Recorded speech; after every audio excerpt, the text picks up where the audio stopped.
good morning to everybody. First of all, sorry for my accent, and sorry if I hurt a little bit the language of Shakespeare, especially after Gabriel. Let's go just to introduce very briefly Veolia Hazardous Waste Europe, the new name of SARPI.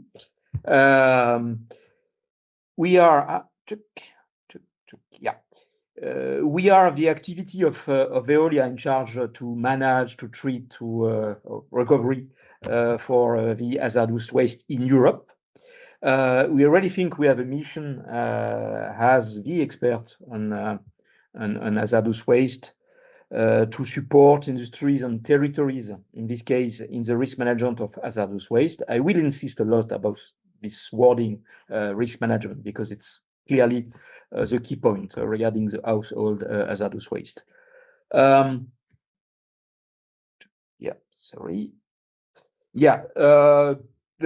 quickly, we have a very large and strong network of pre-treatment, treatment, and recovery facilities within all Europe. Presence in more than, not more today, presence in 10 countries. We have more than 110 facilities for treatment and recovery in these 10 countries. And we have more than 4,500 resources, I mean employees in charge to treat and to manage, to handle, to sort everything, the hazardous waste.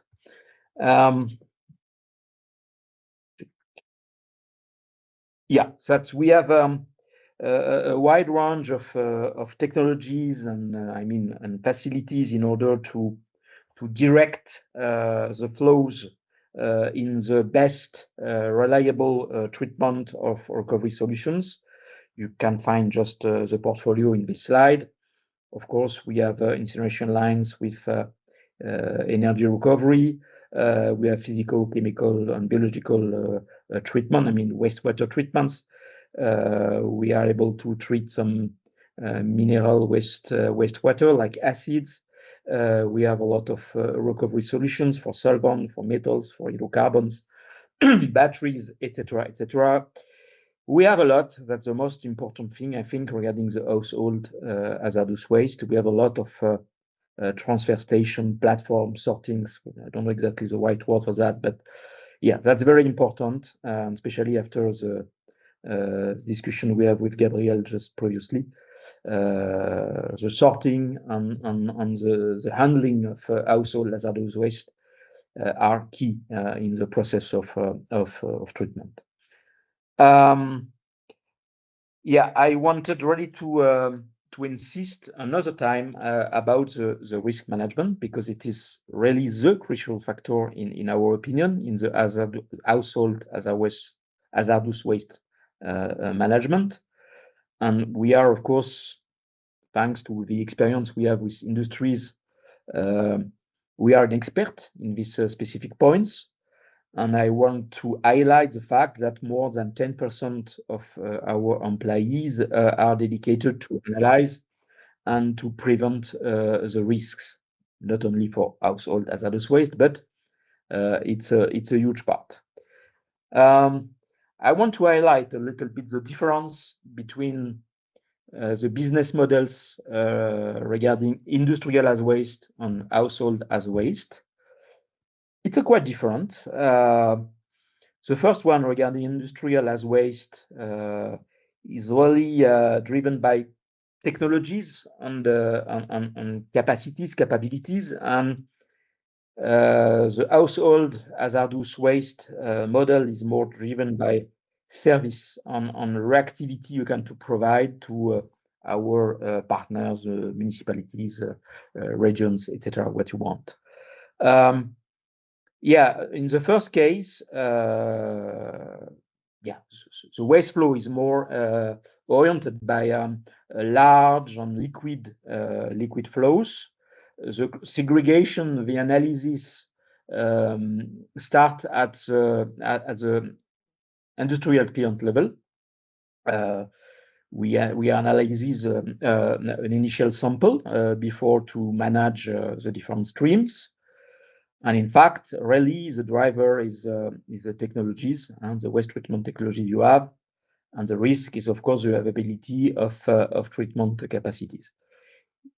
Some example, few example of waste streams we have with industries, and if you just are facing to the household hazardous waste now, service is key.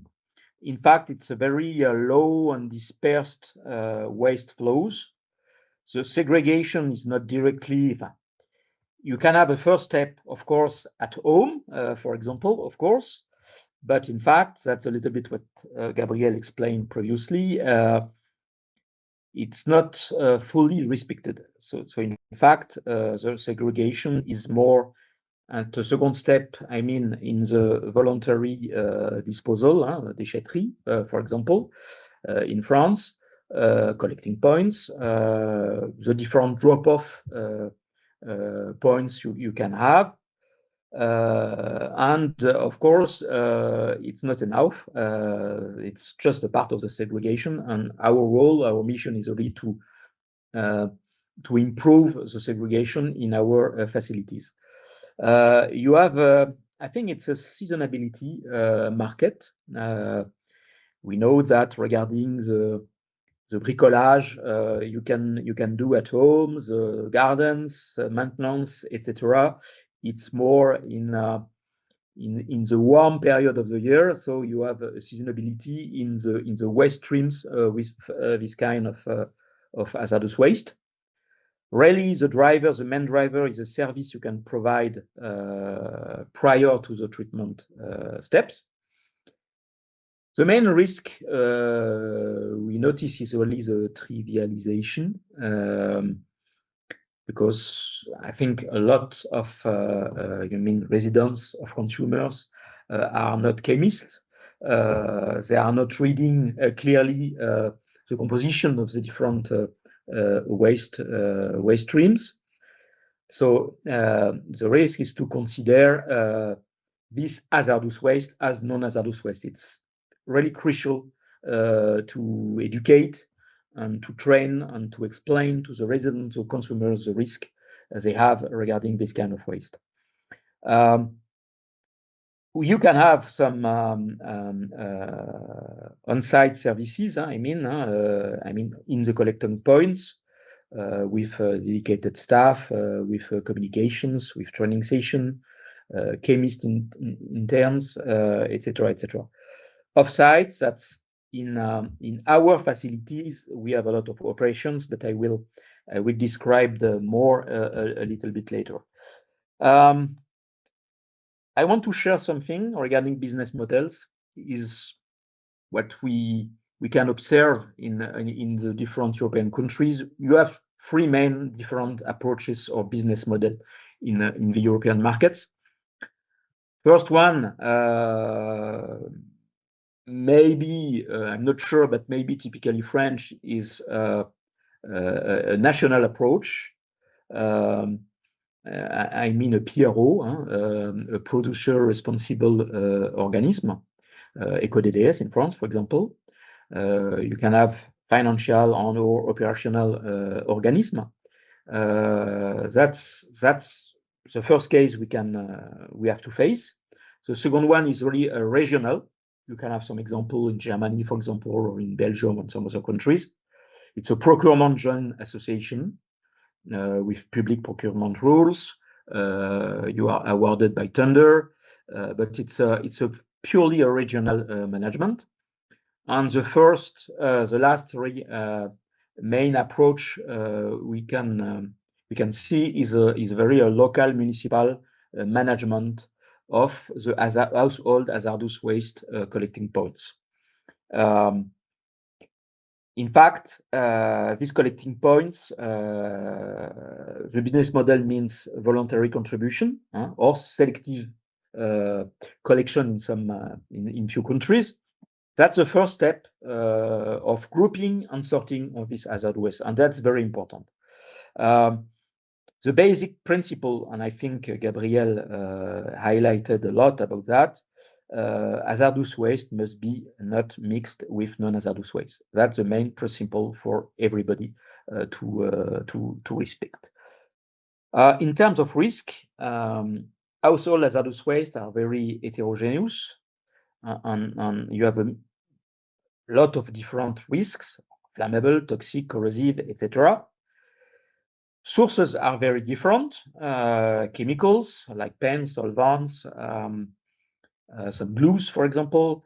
You have pesticides and fertilizers for garden. You have some automotive fluids like engine oils, for example. You have batteries. You have a lot of different sources of household hazardous waste.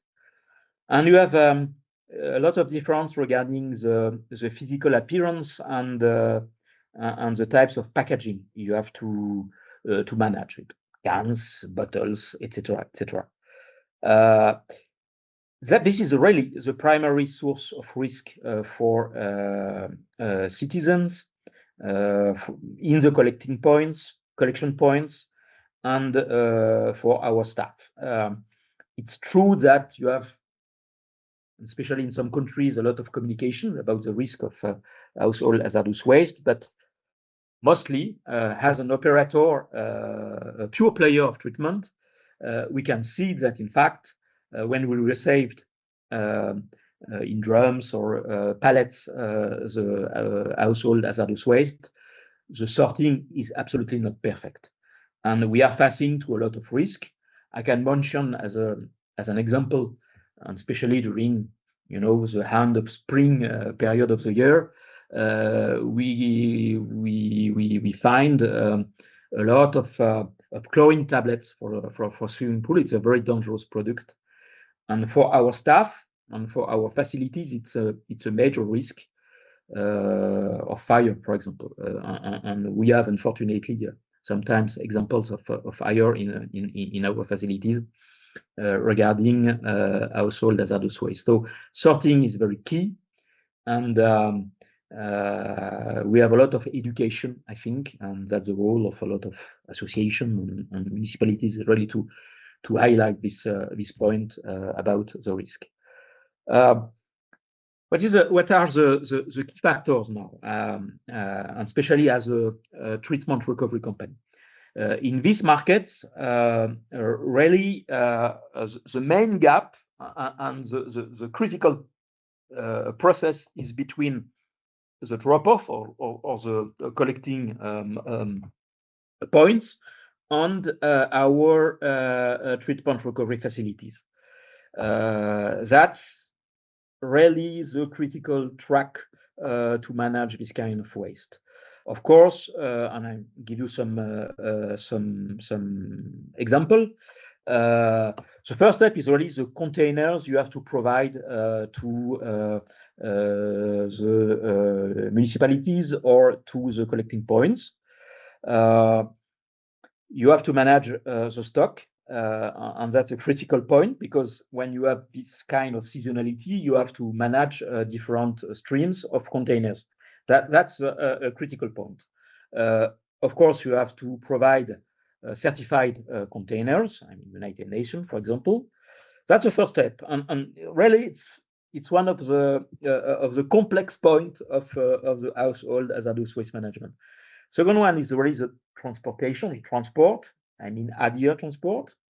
As I guess a lot of you knows, it's a little bit complicated to recruit some drivers, ADIA drivers, and you have to manage each time the seasonality of this kind of waste.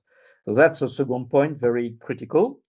In the middle, you have the sorting. For example, in our platforms or transfer stations, you have to dedicate a place for household hazardous waste with dedicated staff. It's sometimes completely compulsory regarding the market rules you have with your client. As I said just previously, you have a kind of unpredictable composition. You can find in our facilities, platforms, a lot of things with household hazardous waste. It's rare, but sometimes we can find, for example, ammunitions or grenades, or it's absolutely crazy to imagine what you can find in this container. So controlling and train staff, chemists, I mean, is, in our opinion, totally compulsory if you want to manage this kind of waste. After you have the pre-treatment processes, same, you have a lot of risks, and especially in the shredding process. You have to prepare a little bit the waste in order to orient, to redirect to the right treatment process. And the quality of charge you have to prepare for the treatment recovery facility. And that's a very important thing. This process in this, I mean, logistical step is really to obtain a kind of massification, just to be the more efficient regarding the treatment facilities. And of course, you can have some other critical points. On this point is really the storage. You are limited in your facilities and your platforms about the storage of waste, and you have to manage that. And of course, because you have a transfer, you have to manage the other transfer as well. So for us, and in all this gap, on this process, you must have a complete traceability, and you have to be very efficient in terms of costs, because the main costs are already in this stage of the treatment of household hazardous waste. So logistical resources. 2 minutes, Clément. 2 minutes. Yeah, sorry, Yeah, and service are the key factors if you want to redirect to the adapted treatment and recovery. Some drivers of outlooks we want really to share with the audience is really to manage this kind of waste. You need to have really operational excellence in terms of risk management, of course, but you have to protect all the stakeholders. You have, of course, to prevent or to manage the risk, and you have to be very efficient in the cost control process. The client are very high level of requirements. You have a lot of not only regulatory, but you have a lot of administrative complexity to manage. You have a lot of reportings, a lot of KPIs to provide. So you need to have a lot of staff to manage all this stage of, administrative and reporting process. You have to really to develop expertise in flow management. No trivialization. You have to really to redirect and to direct the streams to the right hazardous waste treatment processes or technologies, and no dilution. That's very important in our point of view. And we have, and that's very important, and maybe another time we can spend more time about this point. We focused on some improvement points. We think really that automation, especially regarding the sorting process, is key. We have some expectation with the AE to link with the automation in order to have a more safe sorting by this way. Education, training, communication about safety are very important on data management as well. That's 3 points we can highlight as areas of improvement. Just it's more a question for the debate is really the case. We have a very different situation regarding the different European countries in terms of capacities.